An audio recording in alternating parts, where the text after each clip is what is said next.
Again, good morning, Ruby. Good morning, Sir AJ. Okay, take your seat. So tayo ngayon, again, nakikita nyo dyan, ang ating pag-uusapan ay pagpapahalaga sa dignidad ng tao. Ano yung dignidad? Sige nga, sinong may advanced na pagkakaalam sa dignidad? Sino ang may taglay na to? So may nabanggit na. Tayo daw, tayo. Okay. Ngayon ang tanong, nawawala ba ang dignidad? Yes, sige, paliwanag. Yes. Nawawala ang dignidad kapag may kailangan tayong abutin, kagaya ng, halimbawa, may mga kailangan tayong bagay na dignidad ang ipagpapalit natin. Halimbawa, ikaw, naghihirap ka, tas wala kang ibang magawa kundi gumawa na lang ng mga bagay na illegal. Kagaya ng kung sakaling babae ka, ibebenta mo yung katawan mo para lang magkaroon ka ng pera. So nawawalan tayo ng dignidad doon. Sa pagiging lalaki naman, nagpapatapak tayo, hinayaan natin tapakan tayo ng ibang tao kahit alam natin na mali para lang kumita tayo. Kahit bawa naaapi ka na sa trabaho, tinitiis mo pa din para lang makapagtrabaho ka. So yung dignidad natin natatapakan na o nawawala. Okay. Okay, meron pa? Iba? Harap ka na konti. Yeah. Ang dignidad ko naman po is yung pagnanakaw. Oh, Yung pagnanakaw po is nakakawala po ng dignidad kasi po nagnanakaw ka para sa sarili mo. Paano naman yung iba mawawalan? yeah. Okay. Una, siyempre, ang dignidad ay sabay-sabay natin basahin. 1, 2, 3.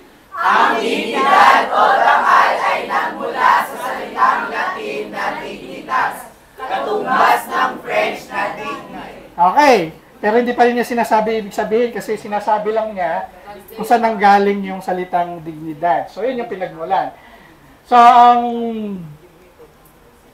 kahulugan nito ay sabay-sabay. Nangangahulugan ito ng likas at hindi na kailangang pagkakahalaga ng tao. Yan. Okay, so, makikita natin dyan na halaga ng tao. So, lahat tayo, bawat isa sa atin, merong halaga. Okay? Huwag kayo mag-iisip na hindi kayo important.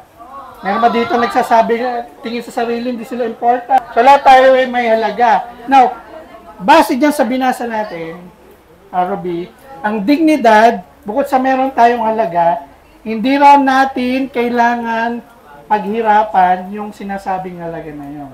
So, that is dignidad or dignity. Okay? So, ang dignity, may halaga tayo bilang tao at hindi natin ito pinaghirapan at ito ay likas. Okay? So, pinanganak tayo, meron na tayo agad, automatic, dignidad. Okay? So, bawat isang nilalang na katulad natin daw ay, yun na nga, may taglay na dignidad, kahit ano yung ating itsura, kahit marami kayong buhok, ako wala akong buhok, kahit ano itsura, mental na kakayahan, merong iba slow sa ibang subject, pero ang galing-galing sa ibang subject, recess, ang galing-galing, di ba? Merong mayayaman, merong mahihirap, antas. In other words, lahat tayo ay may taglay na dignidad, okay? So, yun. So, nagmula ang dignidad? Sa Diyos. Okay, so walang ibang pinagmula kundi ang Diyos. Kasi lahat naman tayo ay naniniwala na tayo ay nilikha ng... Sino ba dito naniniwala nilikha sila ni Satanas? Wala naman, di ba? Wala. Kahit si Satanas nilikha, ayon sa paniniwala ng marami, created din siya. Pero marami naniniwala na hindi siya totoo. Okay? Ayan, pwede natin pag-usapan yan in the future kasi pag-usapan natin religion dito later sa... Pero kung ako ang tatanungin nyo, hindi ako masyado naniniwala dyan. Okay? So, tayo ay nagmula sa Diyos. At, syempre, number 1, nagmula ang dignidad natin sa Diyos. Okay? Ano sabi ni Santo Tomas de Aquino? Sabay-sabay. Ito ay isang espesyal na handog na ayon sa filosofiya ni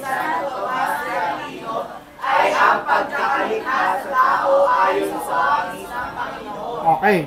So, yun na nga, sabi ni St. Thomas de Aquino sa English, tayo ay created sa wangis ng Diyos.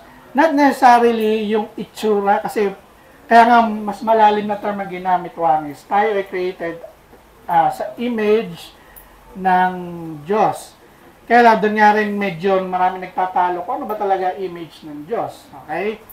Pero, to simplify, tayo ay, kumbaga, from God's heart, created tayo. So, ibig sabihin, special tayo lahat. Okay? Kasi galing tayo, we are created in the image of God. So, bukod sa tanging bukod dyan, bukod tayo ay special, tayo lang daw mga tao ang bukod tanging, binayaan ng, mag-isip at kumilos ng may kalayaan. Yan, okay? So, tayo may kalayaan. So, paano natin yan i-compare sa mga animal? O, mga hayop. Ang sakit pa yung talaga animal, mga hayop. Sila ba ay malaya, mga hayop? Compared sa tao? Paano niyo explain nyo? Malaya ang mga hayop? Meron sir na malaya. Merong malaya, merong hindi. So, ang hayop, may instinct, kumikilos lang sila ayon sa instinct nila. Okay? At wala silang ibang gagawin o kilos, sa instinct lang sila lahat babalik. Okay? Samantalang tao, hindi tayo nabubuhay sa instinct. Anong ginagamit natin? Isip at kilos loob. Nakalimutan nyo na. So, isip. Puso. Pwede rin. So, isip at kilos loob. So, hindi tayo sa instinct. So, meaning, sino mas malaya sa atin? Siyempre, yun. Doon ko gusto makita ninyo yung difference. Kasi sa hayop, since instinct lang sila, in a way, hindi sila malaya. Kasi kung meron, naisip nila na may malaya pala, meron ng hayop na magsasalita dyan na hindi nanggagaya lang. Okay? Though yun ang gusto natin ma-imagine na nakakausap natin na hayop, pero hindi. Hindi sila, Like for example, ang dogs. Kaya sila nagpapaalipin sa atin, for what reason? Sa tingin nyo? Yung pet na aso. Yes, pagkain, survival, yes? Survival, yes. So, sa survival, okay, naintindihan niyo, Ruby? So, yun yung kanilang dahilan kung bakit sila gagawin nila, magtatumbling sila, sasayaw sila sa harap nyo para sa survival nila. Saan daw nakaugat ang ating dignidad? So, sa maliwanag na katotohanan na ikaw o tayo ay natatangi na ibaw pambihira yan or unique. So, tayo ay unique. Okay? Nag-guess niyo yung mga points dyan? Okay. So, next. So, sa paanong paraan daw tayo nagiging katangi-tangi? Okay? Ano raw ang mayroon ka na wala ang iba? So, napapyawan na natin. Ngayon, may naisip ka raw bang patunay sa katotohanan ito? So, may dalawang katotohanan kung bakit pwede daw nating paniwalaan at tanggapin na tayo ay unique. Okay? Or pambihira. Una ay tinatawag na unrepeatable. So, tayo raw ay unrepeatable at pangalawa o panghuli ay tayo daw ay irreplaceable. So, dalawang patunay daw, katotohanan. Number one ay unrepeatable and so, ano yung dalawang yan? So, ano ang unrepeatable? So, unrepeatable tayo, hindi tayo nauulit, syempre. Doon sa mga kambal, pero yan, kayo, matagal nyo na kasama yung mga kambal dito. Si Malungkot, si mga kambal ni Malungkot. I mean, kahit sila magkumukha, nakita nyo yung difference, right? Okay, so hindi nauulit. Okay? So, besides doon sa physical, minsan lang tayong ipapanganak sa mundo. Okay? Though meron mga paniniwala na may reincarnation and everything, pero paniniwala lang yun. Okay? Yun nga, sabi ko, kahit kambal, may pagkakaiba sila. sa ugali, sa etc. Patunay din ang fingerprint. Kaya reliable, kahit siya ay napaka-ancient na, reliable pa rin ang fingerprint sa pag-identify ng inyong uniqueness. So, hindi tayo nauulit o hindi tayo repeatable or unrepeatable. Tandaan niyo na irreplaceable o hindi kayang palitan. Samantalang iba, puro pinagpapalit kayo. Hindi kayo pwedeng ipagpalit. Tandaan niyo yan. So, sabi dito, meron tayong kapangalan, may kaparehong kakayahan. Kaya, so,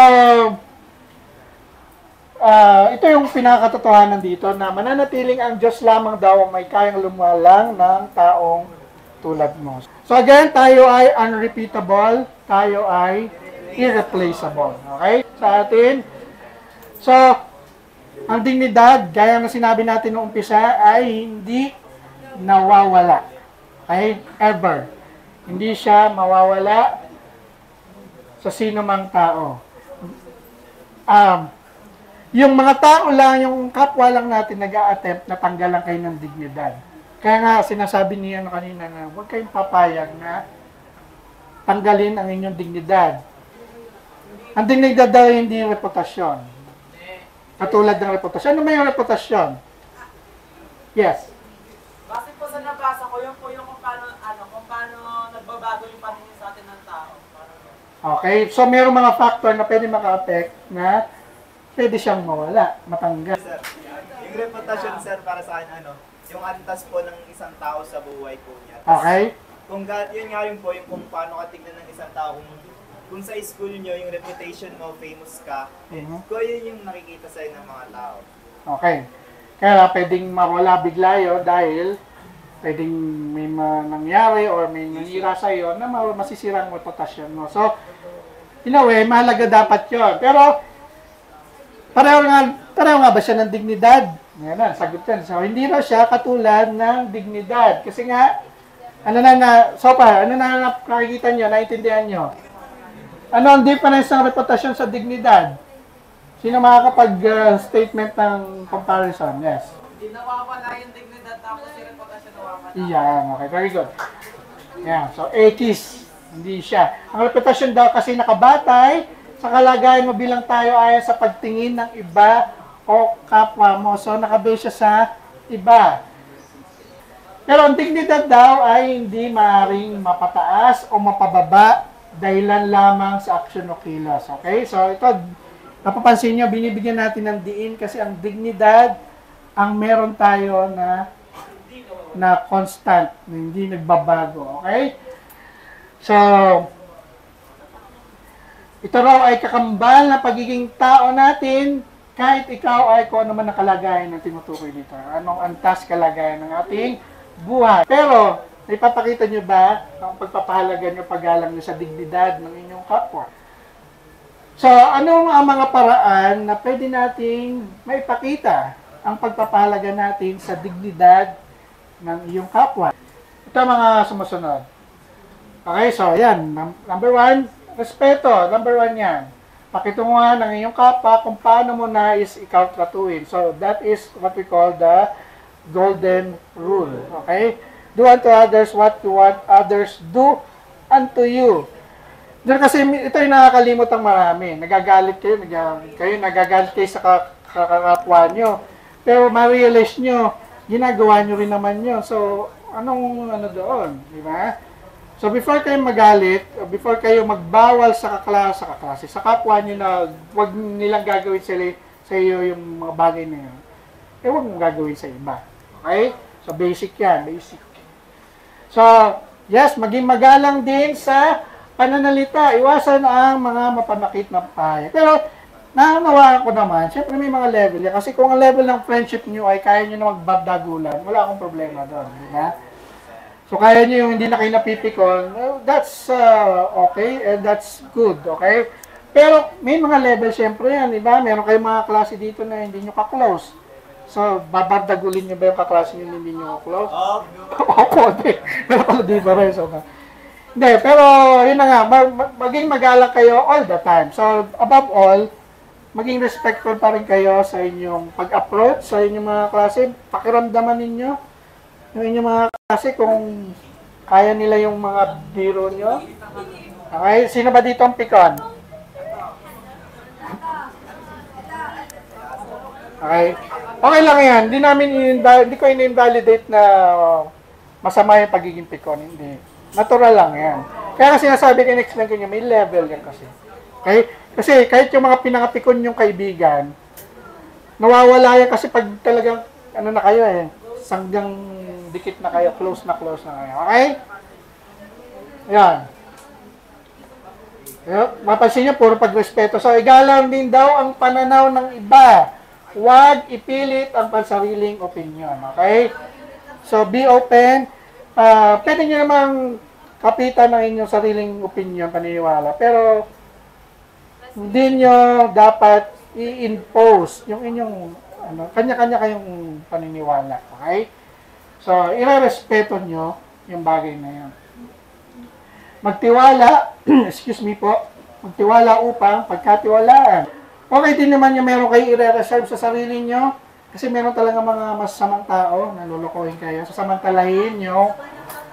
Totoo yan. Merong masama, wala nang kinalaman ng mga masasamang espiritu, meron lang literal na masamang tao. Okay? Kasi ako naniniwala ko, Rubina, marami, mga 99% wala nang kinalaman yung pinaniniwalaan yung mga masasamang espiritu para sa mga masasamang tao. Iba doon, masamang tao na lang talaga. Okay? Kasi ako, 100% yung naniniwala sa mga masasamang espiritu. Okay? So, yan, magtiwala upang pagkatiwalaan. It's okay to trust, pero yun nga, okay din naman na mag-reserve kayo. Pero, siguro ang gusto kong point dito, dapat kayo ay mapagkakatiwala. Huwag nyo sirain. Kasi ito yung isa na kasira sa reputasyon nyo, for sure. Kung sinisira nyo yung tiwala ng kapwa nyo sa inyo, paano kayo makakasira ng tiwala? Kadalasan, yan, pag nagsisinungaling yan, di ba? Kaya nga kayo hindi na mapagkatiwala minsan ng mga magulang nyo kasi nagsisinungaling kayo lagi. Di ba? So, ganun nila. Yun yung basic fact ng buhay. Okay?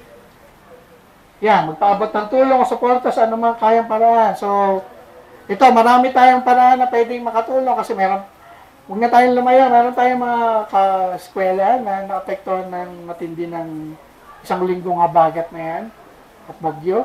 Okay? May mga binaha. Meron ba nakatira dito sa Tres Cruces? Tumaas ba tubig sa inyo? Ng konti? Hindi naman. Okay? Pero may mga part dito sa... Kaya nga, hindi pa nag-declare ang mayor kahapon na may pasok kasi, yun na nga, marami pang na-damage.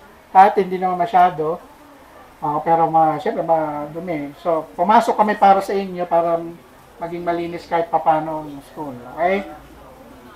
Pero yan ang sinasabi, paano natin may papakita yung paggalang sa dignidad? Tutulungan natin, hindi natin pagtatawanan, hindi natin gagawin meme yung mga naghihirap sa sitwasyon. Okay? So, bago kumilos, bago gumawa ng isang kilos, mag-isip ng ilang beses? Maraming beses. Okay, bago nyo sagutin yung naliligaw sa inyo, bago nyo i-break yung jowa nyo, pag-isipan nyo muna marami. So, tingnan nyo ang inyong kapwa na equal ninyo, okay? So, yan yung isa sa pinakamagandang gawin ninyo. Iwasang maging mapang mata. Yung paglaban o yung pag-stand for equality minsan, nasa border siya ng entitlement. Naintindihan niyo ba yung word na entitlement? Ano niya ba yung sabihin ng entitled? Yan, nagagamit yung term yan. Entitled, masyadong entitled. Ano ba example ng pagiging entitled? Feeling mo lang yun, na-deserve mo lahat. Pero hindi kasi, diba, yung sinasabi mo, dapat deserve ko to, pero may ginawa ka ba para maging deserve mo yan? Bakit nasabi ko may mga ibang entitled? May mga estudyante, ako kasi naging POPD officer ako. Sila na nga gumawa ng mga kalokohan. Parang kami pa ang sinisisi, parang yung gaslighting na. Kayo may kasalanan kasi hinayaan nyo na kayo i-bully nito.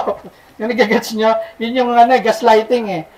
yung ikaw na nga yung biktima, ikaw pa parang, teka, parang ako pa may kasalanan at ako'y binuli nito, di ba? Yun, tandaan nyo, gaslighting ang term doon at yun ay napakamsama na ugali.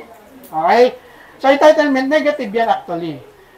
Kaya, hindi siya papasok dun sa natawag na dignidad, na paggalang nyo sa dignidad na iba kung kayo, feeling nyo kayo entitled. So, pag kayo nasabi na entitled, mag-isip-isip kayo kasi pangit yun, negative yun. Okay? So, sana, before nyo ipaglaban ng lahat ng mga bagay, isipin nyo muna, makinig kayo Ruby ha, isipin nyo maigi kung deserve nyo ba talaga na tingnan kayo o bigay sa inyo yung deserve nyong bagay na yun. Like for example, so that's it. So, yun nga, yung mga pinaglalaban equality, kasi pag equality, like for example sa LGBTQ, equal dapat ang pagtrato, kung equality tinutukoy, equal dapat ang pagtrato dun sa paggawa ng masama. Hindi base sa kung ano lang yung preference, yung ginagawa. Like example, ako wala akong problema sa inyong preference, orientation, pero masama kayo sa paningin ko kapag kayo nag-cheat, mga agrabyado ng kapwa nyo. That's the same. That's equality. I-guess you, Ruby? I-guess you, Ruby, yung point ko. So, yun yung, yun dapat equality. So, sa panahon ito, tanggapin man o hindi ng mga conservative. Kasi may mga conservative na kasalanan ng pagiging LGBTQ, etc. etc. Sa akin, hindi kasi kasalanan. At yun na, nasa panahon na tayo kayo, nasa generation na kayo, nasa panahon na tayo na all is should be treated as equal. Walang dapat, kung ano yung orientation preference, wala dapat tayong problema doon. Okay? Kasi, malay natin, kasi marami nagsasabi sa mga nagre-research, bago pa magkaroon ng civilization, baka nag-i-exist na to eh. Baka may nag-i-exist na pareho mag-partner, same gender or same sex. Okay? Hindi lang natin alam kasi ancient pa yun eh. Ngayon, naging problema dahil nga yan sa, marami ako ikukwento sa inyo pagdating natin sa usapang religion. Okay? So, yan. Okay? Huwag mapagmata, maging sensitibo sa nararamdaman ng iba, igalang ang emosyon ng iba. Okay? So, pag wala sa mood yung inyong kakaibigan, huwag nyo nang itry yung borautin. Huwag nyo nang borautin. Kasi mag-aaway talaga kayo for sure. Okay? Mahalin ang sarili at kapwa, of course. So, hindi lang siyempre laging mahalin ang kapwa, mahalin nyo rin ang inyong sarili. At part ng pagmamahal ng inyong sarili ay i-recognize nyo na kayo ay mahalaga, kayo ay may dignidad. Okay? Huwag nyo hayaan tapakan kayo ng iba. I-gets nyo? So, that's what it means to be what it means to love yourself. Okay? Huwag manira ng pagkatao. Okay? So, ano sabi dito?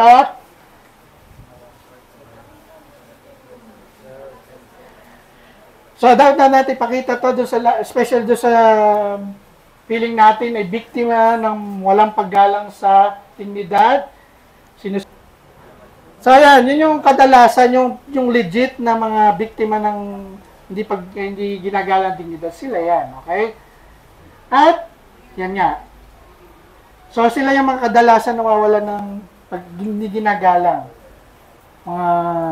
Anong tawag doon sa mga hindi gumagalang sa dignidad ng mga LGBTQ at saka homophobic, okay? So, sana wala na dapat homophobic. Okay? Yes, so, yan, sabi dyan, congrats na kompleto na natin ang lesson natin for quarter 1.